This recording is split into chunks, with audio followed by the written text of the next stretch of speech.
Health officials in China say around 14% of patients who had the coronavirus but recovered in the southern Guangdong province have tested positive for the virus again, and the same phenomena has been reported in Japan. Officials in both countries have said they're still learning about this new virus.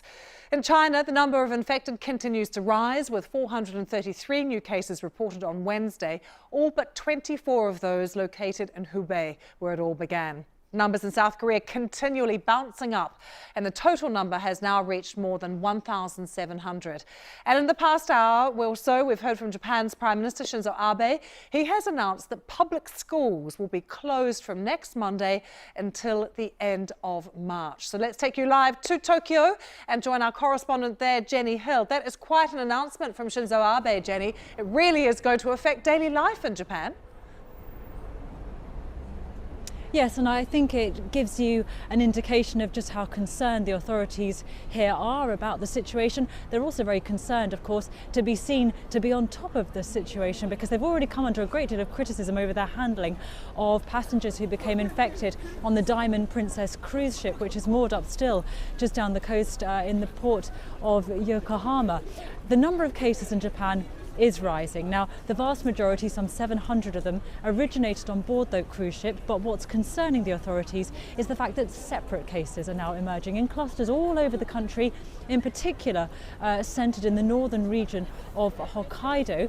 But in addition to that, the authorities now are really troubled by this one particular case, a woman in her 40s who was treated for the virus, discharged from hospital at the start of February, but now it's emerged she's tested positive for the virus again. That will be of concern not just here in Tokyo, but to health experts, of course, all over the world. And the big headache for the Japanese authorities is that in just 5 months' time, Tokyo is due to host the 2020 Olympics. There are banners everywhere saying Tokyo 2020. The authorities insist that their plans, their preparations will continue as normal. But we have heard today from Tokyo's organising committee, its chief executive has said that the torch relay, which should be getting underway in just a few weeks' time, it'll travel all over this country, may well have to be scaled down. And Jenny, what's the latest you're hearing from South Korea on the situation there? Well, South Korea continues to ring alarm bells, because just look at the timescale. In just over a week, they've gone from having a few dozen cases to now something in excess of 1,700. Many of those cases are linked to a religious sect, and the authorities are scrambling to try and test, they say, every single member of that organisation. But that's 200,000 people. They are continuing to test them. At the same time, after it emerged that a US soldier in the country, as well as a number of South Korean soldiers, have tested positive for the virus, the US and South Korean military decided to call off their annual joint military exercise. But a great deal of concern still over the situation there, which doesn't seem to be getting any better. And they're watching across the water here in Japan with considerable alarm. You look at China, the World Health Organization has said that while still people are being infected, they're still dying. Overall, the picture there does seem to be improving. That is most certainly not the case for other countries like South Korea, perhaps even Japan in the region. Jenny, thanks for bringing us the picture from right across Asia. Well, Saudi Arabia has stopped foreign pilgrims from entering the country for religious visits, including to the two holiest sites in Islam, Mecca and Medina. Millions of people go to the country throughout the year, with a big surge in visitors, which happens during the Hajj in July. It is unclear if this pilgrimage will be affected. The country has also barred visitors from countries where the new coronavirus has spread. And in Iraq, we're hearing a sixth person has caught coronavirus after travelling from Iran. Baghdad today ordering the closure of public gathering places. That means cinemas, coffee shops, clubs. They've all been shut until the 7th of March to try to control the spread. So a real lockdown happening in Iraq at the moment. Let's take you live now to our correspondent Samir Hashmi, who joins us from Dubai. So firstly, has there been any reaction to the Saudi authorities telling foreign pilgrims they can't come? Well, it's come as a bit of a surprise, not a huge one, Lucy, considering that the virus has spread very widely in the last 3 or 4 days. Now, it's only last week that Iran first reported a few cases of the coronavirus, and then over the last 4 days, we saw Kuwait, Oman, Bahrain, Iraq, reporting confirmed cases, and that number has gone up substantially. Now, all of them are linked. All these cases, the new cases that have emerged in Oman, Bahrain, Kuwait, are linked to travelers who had gone to Iran for religious visits and were coming back to that country, their countries. And that's the reason why the Saudi authorities didn't want to take a risk, considering that thousands of people every month travel to Makkah and Medina, the two holiest Muslim sites, cities. And now with Ramadan, which is starting in the end of April, less than 2 months away, usually the number of people that travel to Saudi Arabia goes up. So clearly the authorities didn't want to take any chances. As of now, there are no cases of coronavirus reported by Saudi Arabia. So it's a precaution they're taking really before it leads to more complication on the ground. Yeah, too soon to know, Samir, whether it will affect the Hajj in a few months' time. But what about Baghdad? Very strict restrictions being put in place there now with all of these closures. Are they being adhered to? Well, yeah, Iraq is actually the latest country to announce these closures, Lucy. It was actually Bahrain, the first one to announce about 2 days ago. In fact, yesterday, it was Kuwait, the first one, who called off all their public celebrations on Tuesday, on National Day. And then you have Bahrain that has shut down all schools, universities across the country for 2 weeks. And now Iraq has taken a cue from these two countries and decided to virtually go in lockdown. It's been announced now. We still have to wait and see how strictly it's been enforced. But clearly, the governments over here in the Gulf are worried because there has been a rampant rise, and there are concerns that the number could go up. So clearly, they don't want to take any chances and they want to ensure that the numbers don't go up substantially. Here in Dubai, in fact, UAE was one of the first countries in the Gulf to report cases of the coronavirus in the last week of January, but the number has been around 13 officially. It hasn't gone up substantially, at least in Dubai and Abu Dhabi. Samir, thanks for joining us from Dubai with that. Well, as Samir mentioned, many cases of COVID-19 infection in the Middle East have been traced back to people who have recently returned from Iran.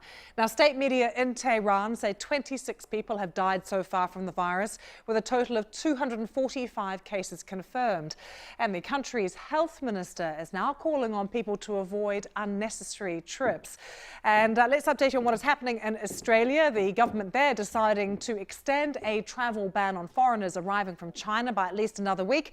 This is the Prime Minister, Scott Morrison. He said there is every sign that the world is about to be gripped by a coronavirus pandemic. That view echoed a short while ago as well by the French President, Emmanuel Macron. We are facing a crisis, an epidemic that is coming, and some countries are already much more affected. We have to organise ourselves differently at each stage and face it as best we can. President Macron, France, of course, bordering Italy. Let's take you there, where the country's Civil Protection Agency has just said 2 more people have died, bringing the death toll there to 14. The number of cases jumping to 400.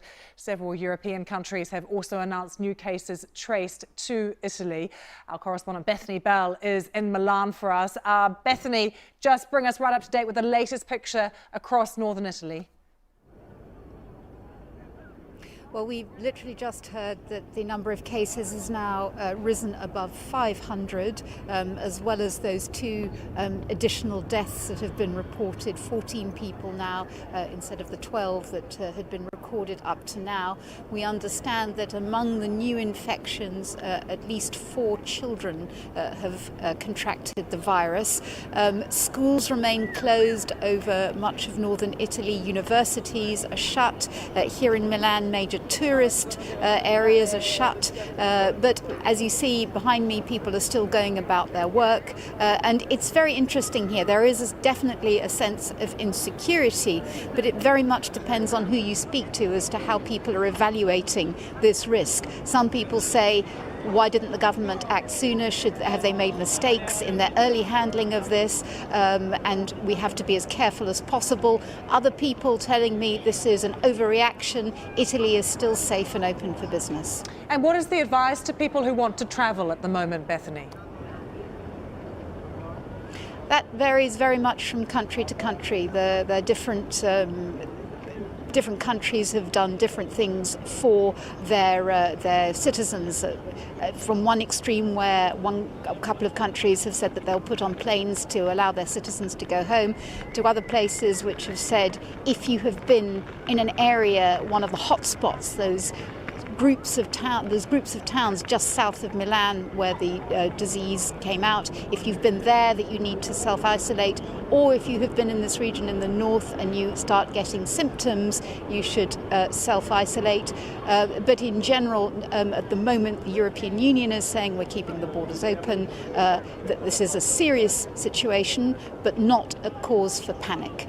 Bethany, thanks for joining us with that from Milan. Lots to talk to with our medical correspondent Fergus Walsh, who has just joined me now in the studio. Fergus, can we start first with this news from China and Japan, one case in Japan, of someone who has left hospital, they've had the coronavirus, seemingly well, but then been tested positive again. What do we know about that? So what we know is that no one is sure why this is, because this virus has only been around in human terms, spreading from person to person for a couple of months. So there's a vast amount we don't know about it. There are viruses that go into the body, then can be latent and reappear again. It's probably more likely that the person never got rid of it. Now, that you can get reinfected by diseases if your immune system drops and you lose your immunity, or the virus changes sufficiently that it can infect you again. It doesn't look like the virus is changing very much at the moment. So it's uncertain whether these cases, certainly the woman in Japan, whether she was actually ever really free of the disease. And in the Chinese cases, they were doing anal swabs for their follow-up tests. And that's how they then said all these people were positive again. So lots of uncertainty, people scratching their heads, coming up with all sorts of theories about why this might be the case. Are there different ways to test people for the virus? Yeah, so the standard way of testing is to take nose and throat swabs, and if people are really ill, then you can take samples from their lung tissue. And they give, if it's done properly, they are pretty accurate, and you can get a genetic readout of not only the virus, but exactly you can trace where it's come from. So you can see whether from the genetic code of that test, whether it's similar to what's happening in China or another country. But when you're doing a simple test like taking a nose and throat swab, it may miss the virus if it's not done properly. So the tests are not perfect. And do you get the result back quite quickly? It takes normally a day or two for that result to come back, depending on the system and how many thousands of tests that labs are doing. But in the UK, it's a kind of 48-hour turnaround, or it can be done more quickly than that. How widely is the information being shared? How much are governments and health authorities working together? Well, I think China, although it covered up very badly at the beginning, subsequently, once it woke up to the gravity of this infection, it then shared information very quickly. It shared the genetic code of the virus, and it did that internationally, and that's allowed teams all over the world to start working on vaccines, although we can forget about those being ready for a long time yet in any numbers. So no, there's a lot of information sharing that's going on. So finally, Fergus, what are global health authorities most worried about today? They're worried about Iran and Italy and South Korea, and the fact that in those countries especially, you can probably put a multiple of 100 to 1,000 per reported case, which is not a criticism of those countries necessarily, but especially in Iran. If you look at the number of deaths and the number of reported cases, there must be multiples of hundreds or thousands of cases that haven't been reported. And then they're worried about that spreading globally, and that China now has fewer daily cases than the rest of the world combined. So this is now very much a global problem, not just something that's related to China. Fergus, thank you so much for that. Good to have you with us.